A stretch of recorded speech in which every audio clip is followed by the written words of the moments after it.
Hello, everybody. Thank you for coming back for this afternoon session. I'm Professor Lynn Coventry, and today I have the pleasure of introducing Professor Lizzie Coles-Kemp from Royal Holloway to you. I'm sure many of you will already know her. Lizzie is a very interesting researcher who, as well as being an academic, has spent 18 years in industry as an information security consultant, so knows what she's talking about. But what's most interesting about Lizzie's work is that she works really hard to make sure that people who often don't have a voice in this community are given that voice. And she places security strongly in the context of people living digitally connected lives, and that their security behaviors are really constrained, not just by technology, but also by society itself. So I'll hand over to you, Lizzie. Thank you for today. Thank you. Awesome. Great. So real pleasure to be here. I hope you've been having a good day so far. Some of you, quite a few of you, quite possibly will have heard me speak before. This is material that I haven't really talked about up until now, not in a very specific way. So I hope that for those of you that have heard me, there'll be something new and interesting to sort of think about and engage with. I'm also mindful that you have a session after this working with some of these issues in a workshop setting. So I'm going to sort of see whether we can sort of create a framing for that work and see if we can sort of set the context a little bit. So when Lynn approached me about the topic, one of the things that I really wanted to talk about was working with particularities at scale. So one of the exciting things about security and privacy technologies is that they tend to sit at quite a common security sort of tension, sort of sit at the intersection between working universally and also working with particularities. And this talk, I really want to sort of focus on that intersection. I think that we're at a really interesting time in the development of sort of the research and practitioner space in security and privacy. We've got a really exciting cohort of academics coming through, from PhD students who've just qualified, sort of got their wheels. So Becky Kazansky, I'm thinking of. We've got people like Leonie Tanzer, who are early careers researchers in UCL. And at Royal Holloway, of course, we're lucky enough to have Ricky Jensen, who have really ploughed this furrow of looking at the particularities of privacy and security for particular communities. They're standing on the shoulders, developing work that goes back the last decade from people like Dana Free, from Tawana Dillahunt, in HCI sort of more broadly, but also in security. We have Wang's work on inclusive security and privacy. We've got Ivan Flachet's work in Oxford that's often overlooked, but I would encourage you to take a look at the work that he's done in this area. And as Lynn kindly said, sort of some of my own work. So there is this growing community that has really invested time and sort of intellectual capacity, but also commitment, often political commitment as well, in looking at particularities at scale. And I want to just sort of spend a little time, the next probably 25 minutes, just focusing on this topic. So my general remarks here are that in this talk, we're going to look at the challenge of responding to universality and particularity in security and privacy technologies at the same time. I always have a hard time using privacy because in the work that I do, people tend to, the participants, the groups, the communities that I work to tend to look at this as forms of individual digital protection. So I'm going to drop privacy for now and talk about individual security and security of the state. I'm going to sort of pretty much look at those two separations. But when I talk about individual security, I'm not only talking about security in the sort of classic information security perspective, but I will also be talking about informational privacy as well. So this security privacy tension, everybody's protection, but also an individual's protection. This tension goes right back to the very early days when we're thinking about security. If you look at sort of the dawn of security thinking that dominates the Northern Hemisphere, that dominates sort of particularly Anglo-Saxon ways of thinking about security. We're going back to the 1600s.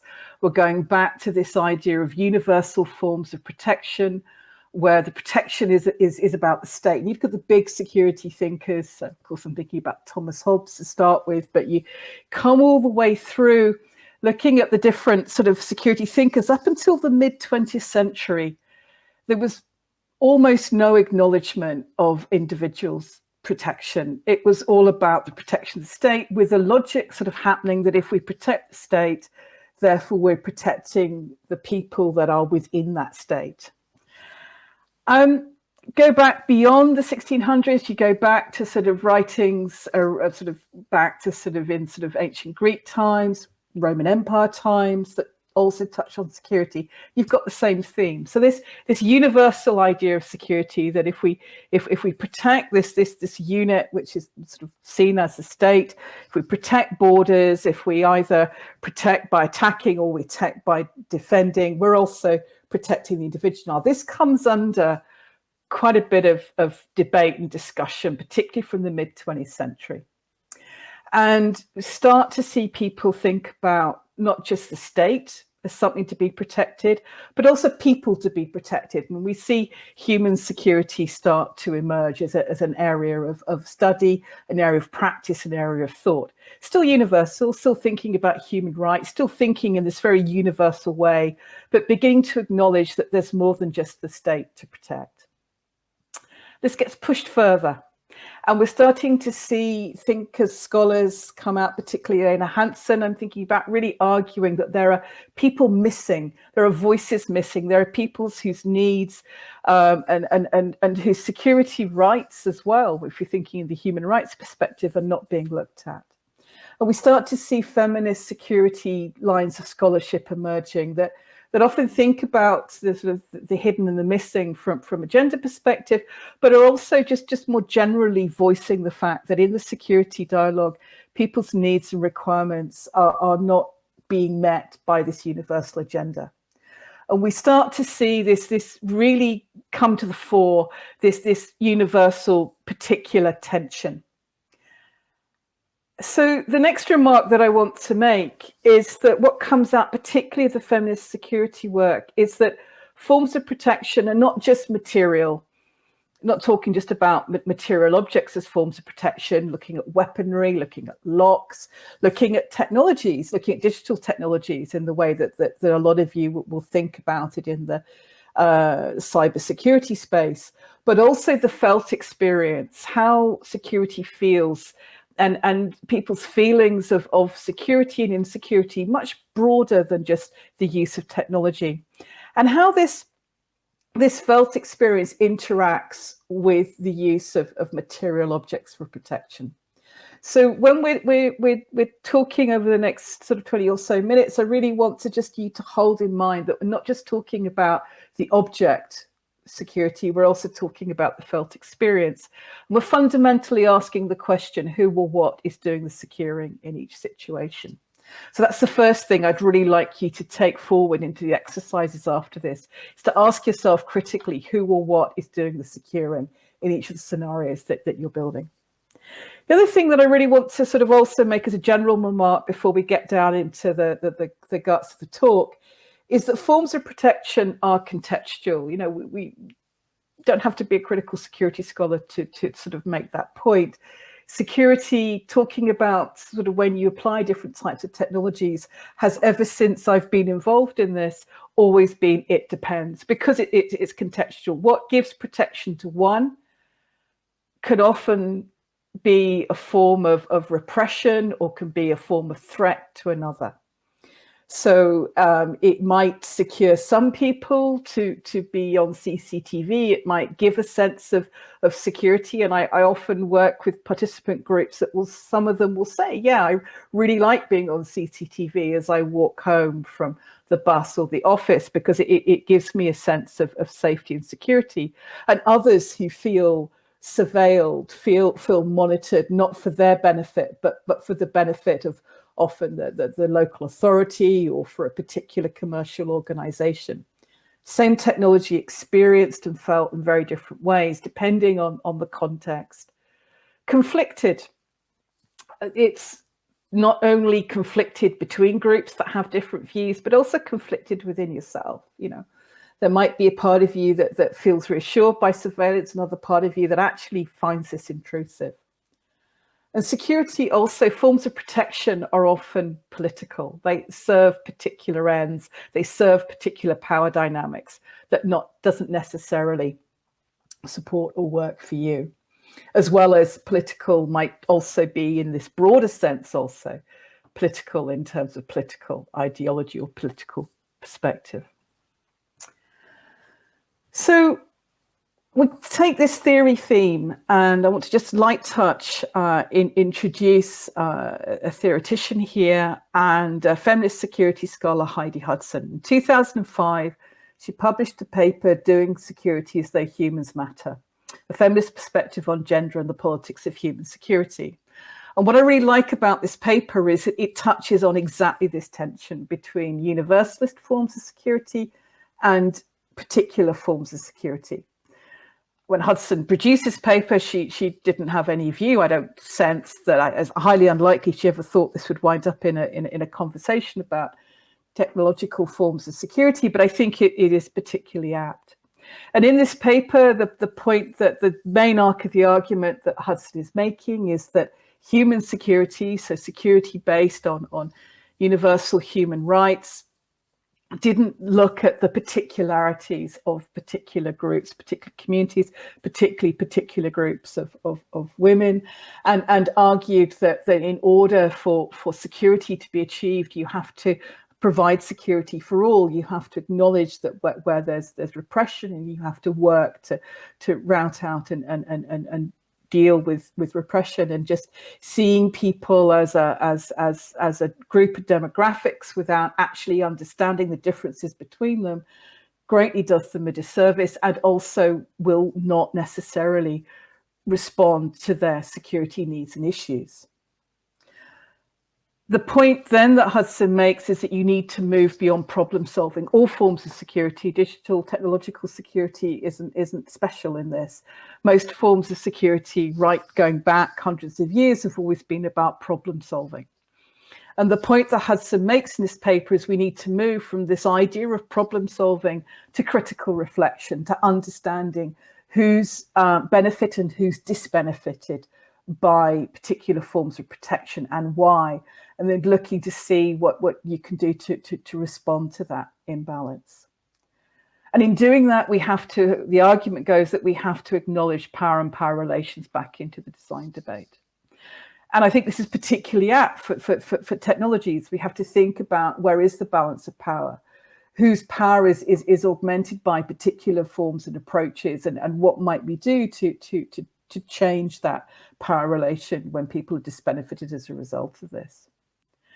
And the argument then goes is that without critique and analysis, then security becomes depoliticized and decontextualized and more open to misuse. And I think this is particularly true for technological forms of protection, where it has, without doubt, been overtly depoliticized and decontextualized, which means that technologies are constantly rolling out that enable us to protect access, enable us to protect data that constantly endanger, disbenefit, weaken the power of other groups. And that really is something that increasingly, and the ACE program is an important part of this, understands the need to address it. And so what I'm going to set out in this talk is ways that we might sort of start to repoliticize and recontextualize the way that we look at these technologies.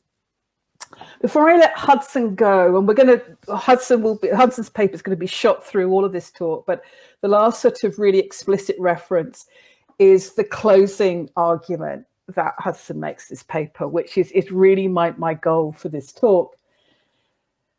And the point that's being made here is that the goal is not to get greater synergy between alternative discourses of security and mainstream. So in our case, we might think about the alternative discourse being points being needs, requirements, being approaches that benefit marginalized and underserved communities versus sort of mainstream security.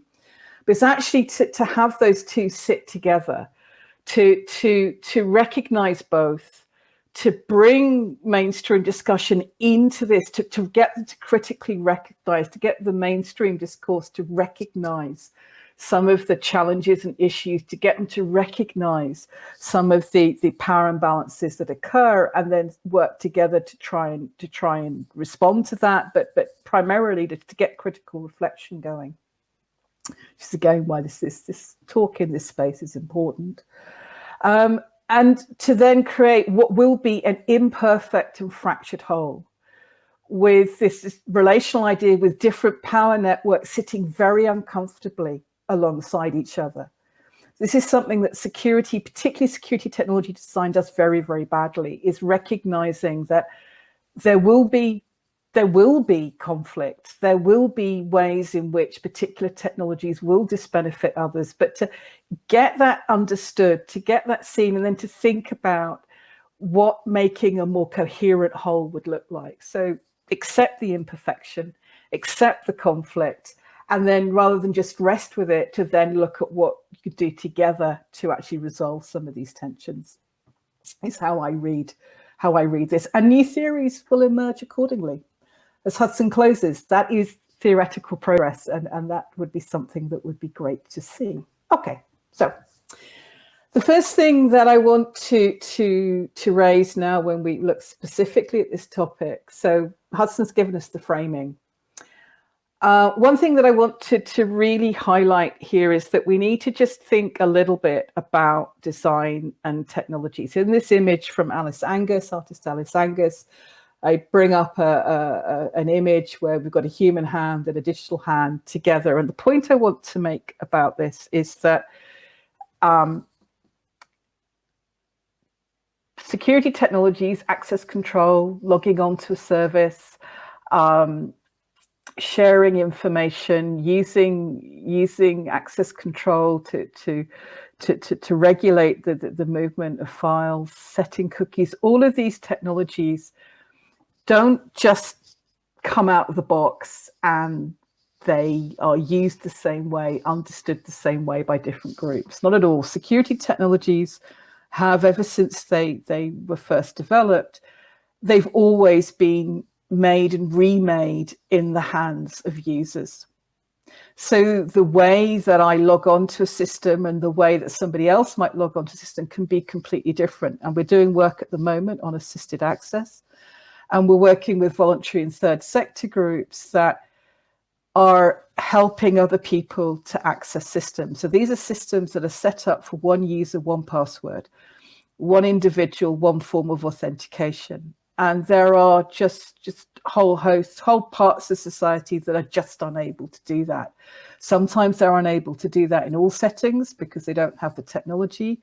Sometimes they're unable to do it because they have the technology but very limited data. Sometimes they're unable to do it because whilst they can get access to a service, they can't realize the benefits. They don't have the knowledge, the background, the skills, or the confidence necessarily to realize the benefits of that system. So they need help, they need assistance in all kinds of ways.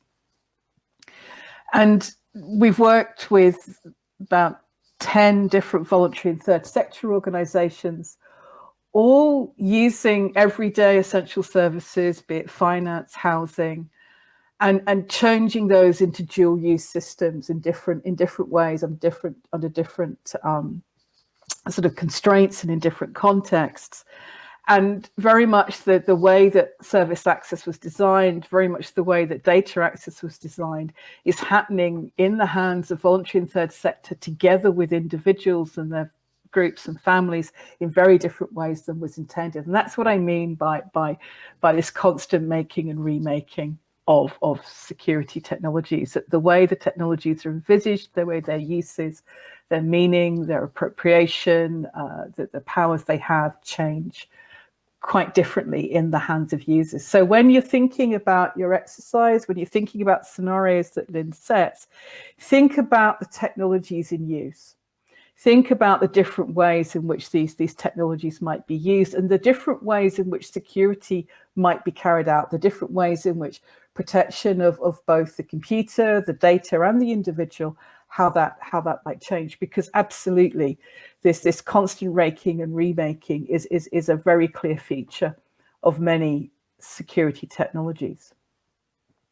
And that brings us into temporality of design. I'm not sure how much sort of HCI has been covered here, but I just wanted to raise the fact that, again, in security technology, we tend to think in quite linear terms. We tend to think about the production of technology, and then the technology gets used. What we don't tend to think about is what sort of issues those technologies are designed to respond to.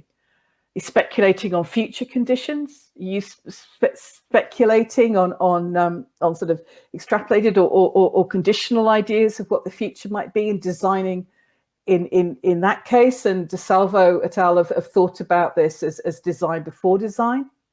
Are you designing to contemporary issues? And whose contemporary issues are you designing for? Design at design time? Or are you looking at changing existing designs? So again, we've worked quite a bit with marginalized and underserved groups, particularly in the augmentative alternative communication space. So people who aren't able to speak without some kind of digital technology to be their voice. And what's fascinating there is design after design. In families, what's happening, quite often families, sometimes in community groups, but usually in families, you've got a family member who will be changing existing designs, changing the way that vocabulary is uploaded, changing the way that access is given to save parts of speech in order to configure that technology, or design that technology better, to change it so that it works better for the family setting and for the individual. So when you're thinking about scale, you're thinking about universalism versus particularity, think about what happens after the technology has been shipped, but also think about what are the conditions that security technologies are being designed for. Are these issues that exist now, or are these issues for particular design for issues in particular types of futures? And all that's really important when we're thinking about universalism versus particularity. So universalism and when, particularity and when. So if we take up Heidi Hudson's argument and we think about looking critically at the security that's being provided, and question and look below the surface of the claim. So to remind you here, we're talking about universalism. We're saying that this offers security for all people. We're talking about this as a universal setting in technology concerns that will provide security for all people, universalism. Or are there people that aren't served by that particular setting, and really challenging those security claims, the particularities here? What's the relationship between the market design, so the market this technology is intended for, the way that technology companies will make money out of this technology, and the security of people, institutions, states, and things? So these challenges back to those claims, and that's one of the biggest power relations that you need to consider. And then we need to, how are we going to unearth these relationships? How are we going to really get underneath, rather than a superficial statement about those power relations? How are we going to get under the hood of that? What's the way in which we can understand those relationships? And as we unearth them, reflect on our roles in terms of how we're influencing those relationships simply by unearthing them. So what does that unearthing activity, how does that change the nature of the relationships? And if we don't do that, if we don't critically challenge, then the ethics of promoting particular forms of relations that are harmful to society, where do we sit with that? So what's our role when we work with security technology design? And these are critical questions that we need to really reflect and think on. And one of the ways in which we do that at Royal Holloway, we have a critical security reading group, and we use a number of critical security questions when we're doing that kind of analysis. And here's 4 questions that come from Graham Smith. political theorist, and we ask the questions in each case: who or what is being secured? Who or what's doing the securing? So what is it? So we go back to the informal assisted access question.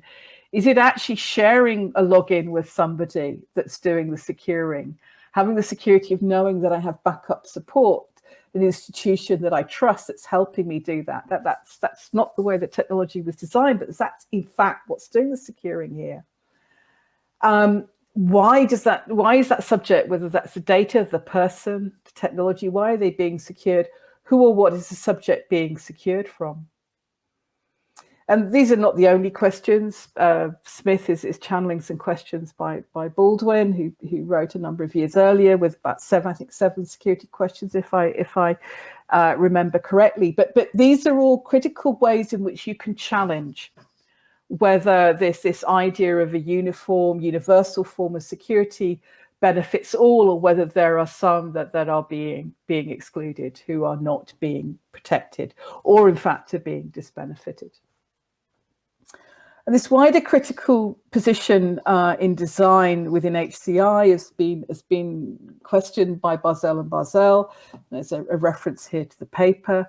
That by doing this, what are we looking to achieve? Are we actually looking to solve problems? No, what we're looking to do is to change perspective. We're using theory, and I've brought Hudson's sort of feminist security way of looking at universalism, the tension between universalism and particularities. And we use the theory as speculation, as we're doing here. It's also a dialogic methodology that encourages multiple meanings and responses, and come back to that point about being a fractured whole. It's okay to not have one view. In fact, security never has one view. You have to embrace the fact that there are different views, different perspectives, different positions, and these don't always sit comfortably alongside each other. And it's not about being a specialist. It's not about knowledge. It's about having a more broader cultural competence in raising these questions. And it's about having the reflexivity, and I would argue the humility, to recognize the limits and the involvement that you can bring about by changing the nature of security technologies. Hudson's particularly raises in the paper, and I want to bring that into this talk, that a lot of what we're doing here is identifying the silences, looking at what isn't addressed, whose needs aren't addressed, or whose needs are actively disbenefited by particular technologies. And Hudson points towards Lena Hansen's paper 2000 that talks about the missing and hidden voices in traditional political security narratives. Hansen points out there's a tendency to focus on dominant voices. There's a tendency to focus on universal notions of threat and vulnerability. And I think that's very clearly true in our area. So therefore, and I would add that we need to encourage, allow, provide for conflicts to emerge that looks at different threats and different vulnerabilities. So in your exercise, you should have different threats and different vulnerabilities depending on whose perspective you are thinking about. There will be some that overlap, there'll be a sweet spot, but there will be differences. So go back to those 4 questions from Smith, and you will get different answers depending on whose position you're thinking about. Security logic, what does secure look like? How would you argue security for those different parties? And again, you will get some different answers. Where's the value?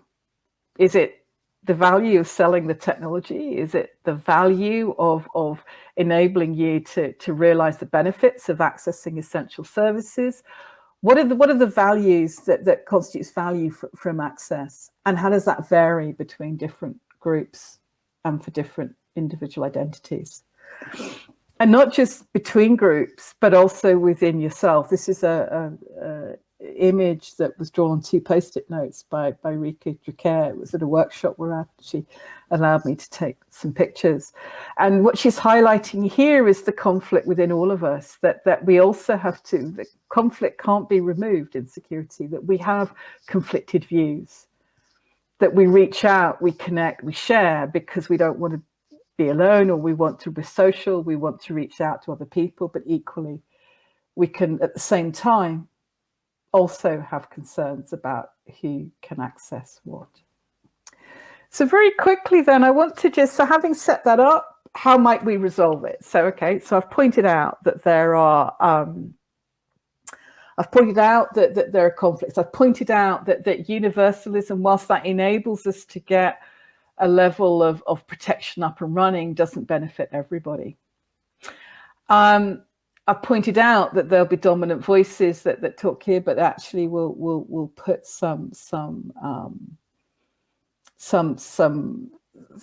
concerns, put issues to one side. So people-centered security design has long been touted as a way to deal with this. And there are many forms of engagement. This image sort of talks about different ways in which we might engage with people, from interviewing to crowdsourcing information.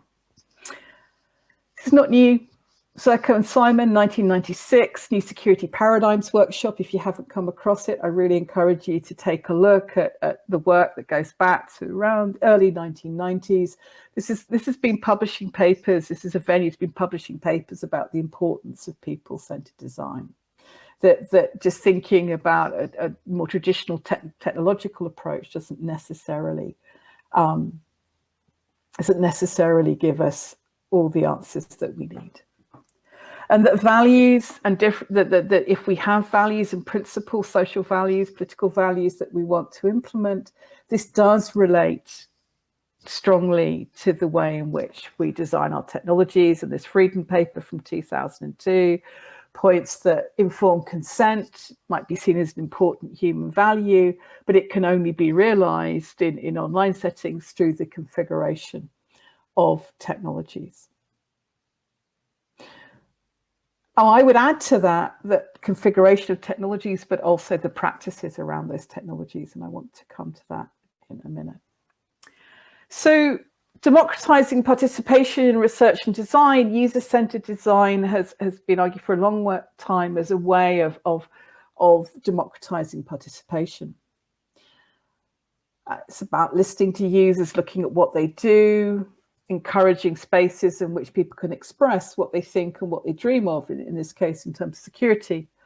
And whilst that might use standard social science techniques, I think we have to be really keen and critical of the practice to understand that just listening or being doesn't necessarily democratize participation. There are many, many barriers to participation, from the cost of getting to the community centre where you're doing the work, from the challenges in terms of understanding the questions being asked, in terms of having the confidence to respond, being able to respond. So we're assuming particular types of capability and ability to do this. And we need to be really aware that this is not necessarily something that is available to everybody. And we need to really carefully think about what democratizing, making participation accessible, making it inclusive, what that actually means.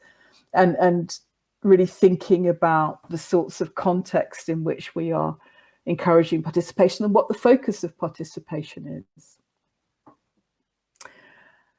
And involvement, how you involve, the techniques of involvement are particularly important when you want to include people in the work. So it's the mechanics of involvement, the ethics and the principles of involvement that are particularly keen here. And in security, it's also challenging because, as I said right at the start in my general remarks, it's about the felt experience, it's about the context of use, it's about power relations as much as it is about the technology and the way that it's set up.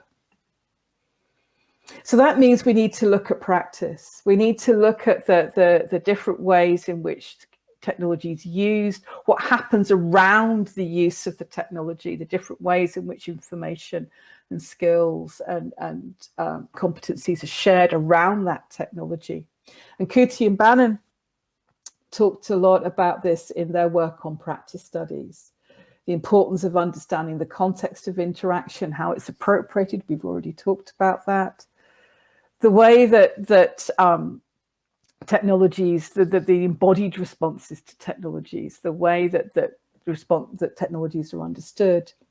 And the broader digital ecology, so not just the use of the technology, but also the information sharing that goes on around it, the way in which support is given. All of this addresses particularities. In some ways, these practices unpick some of the universalism. To be very clear, what I'm not saying here is you don't have to worry about the design of the technology. You don't have to take people's needs into account because practices will take care of it. That's not what I'm saying at all. But when we think about the use of technology, when you think about this in the examples that you're working on, you need to think about the patterns of practice that weave around the technologies and think about the way that particularities responding to particular needs, the distribution between the technology and the practices, and recognize the importance of practices in that. And that will often mean that you have a focus on security, on practices that are outside of the traditional security spotlight. So availability, the flow and reflow of information, not just technical resilience, but also social, economic, and emotional resilience to be able to handle the wear and tear of getting access and realizing the benefits of a service. The ways in which people might resist, just not engage, or collaborate to practice in the way that's not designed for or expected. And the way in which people show care, so come back to that assisted access scenario, showing care in the way that practices are set up to look after each other in taking access perhaps through a different line or perspective. At scale. So where does this fit on scale? I think probably this is where we'll probably just come up then to wrap up. But participation at scale, often we've got to think about the participant and the delivery constraints. We've got to think about the challenges with people's time, the challenges that we have around the delivery of technology. And so sometimes we might want to do an in-depth particular study, and we're not able to do that of different needs. So we've got to work at how we can gather people's needs, people's requirements, gather it quickly. And to also blending timescales, so fast and slow engagement, that you might have a very, very fast bit of understanding requirements in a particular product, and then maybe a slower end of engagement when it comes to rolling the product out. Building and maintaining engagement, this point about appropriation, time after use, think about how you're going to build networks to understand how those technologies are being deployed, how the security is being made and remade. So it's actually quite a different way of thinking about security practice. So really understanding how the technologies are being used once they're out there, rather than just assuming they're out there and we're just going to use a megaphone to explain how people need to work. And then ground up engagement. Think about how you can build small bubbles of engagement. So rather than think about one large engagement campaign, how you can think about small, localized, self-sustaining, self-directed parts of engagement to really help the scale in this. So we conclude by saying that the way that we've typically worked with this at Royal Holloway, we have Ricky Jensen, who does lovely work with ethnography and has really pushed and championed the use of ethnography, sort of observation and living with techniques in terms of thinking about security. And then we've also worked with creative engagements, where we build stories and narratives to understand those particular contexts of use. I've talked about this before at the ACES, so I probably don't need to expand on it now. Happy to take questions on that, and then I will also put them, I'll send the slides over to Lynn so that she can distribute. For those that want to follow up, that would be great. That's all I have to say. Thank you so much. Lynn, back to you. Thank you for really thought-provoking talk. I don't see any questions at the moment, so feel free to put some questions up now. We have 5 minutes. If I could maybe kick things off, Lizzie, one of the things I'm wondering is, how have you any recommendations about how we try and get this type of thinking more into everyday practice? So I think that happens at a number of levels. And I think I had some concluding comments that I didn't quite get to, but this is a really nice point. So the other part of scale is we tend to think about getting requirements in to a product or a particular project. And I think scale works in another way. I think that as a community, of researchers and practitioners, you need to have this conversation at many levels. So we have worked for a long time now with NCSE and the socio-technical group, and U-shaped security came out as guidance to promote this. Similar thing now is happening with DCMS. I think that's really important to push through those sort of, if you like, those gateways into practice. I think also there's a lot more work that can be done to get this into everyday practice, to look at the market design and the economics of this, the economics of not attending to and thinking seriously about particularities. From my own work, it is really clear that there are absolute, definite economic costs to this. But I think to really get the economics out there is important, not because it has to be economics led. That isn't what we're talking about here, but to really effectively challenge those power relations.